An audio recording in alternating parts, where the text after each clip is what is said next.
This is Dr. Phil Chavez. The Feast of St. George is April 23rd, and he is somewhat of a mythical figure, as perhaps the original knight in shining armor. At least that is how he is reverenced in England. Now, often St. George is depicted wearing medieval armor and wielding a lance, fighting a dragon. Now, to the southeast of the center of Rome, right here at the base of the Palatine Hill, is this church called San Giorgio in Velabro. St. George in Velabro.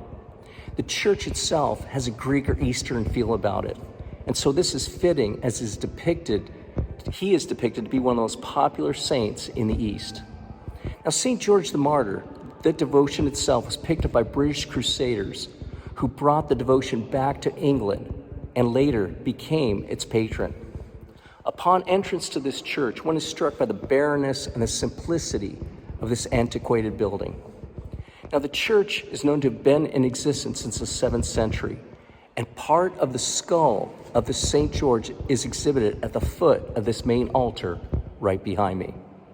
Now, St. George was born to Christian parents in Palestine in a town called Lydia. Following his father, he was a soldier in the Roman army, serving under Emperor Diocletian.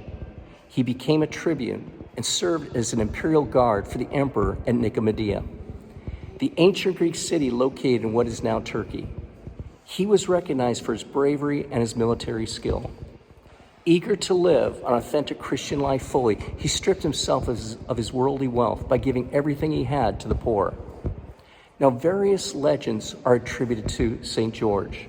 The most famous is of him defeating a dragon who was ravaging the countryside of a town called Cyrene, believed to be modern-day Cyrene in Libya. Confronting the beast and making the sign of the cross, he saved the local king's daughter from being sacrificed to the animal. Later, he killed the monster with a lance, and he confronted the king that the princess was saved by Christ's power, thus defending the faith, and the pagan citizens embraced Christianity. Now, during George's military service, Diocletian announced that soldiers should offer sacrifice to the gods. And George refused, and after refusing bribes from the emperor, he underwent several sessions of torture. On one occasion, he was lacerated on a wheel of swords. On April 23rd, 303 AD, George was beheaded outside the walls of Nicomedia. His body was sent to Lydda for burial, and immediately he was honored there as a martyr. St. George became a highly venerated saint in antiquity, and many churches were dedicated in his honor. Declaring George the Martyr as a saint before 496 AD, Pope Gelasius claimed, "He was among the blessed, as he says, whose names are justly reverenced among men, but whose actions are known only to God." St. George the Martyr, pray for us.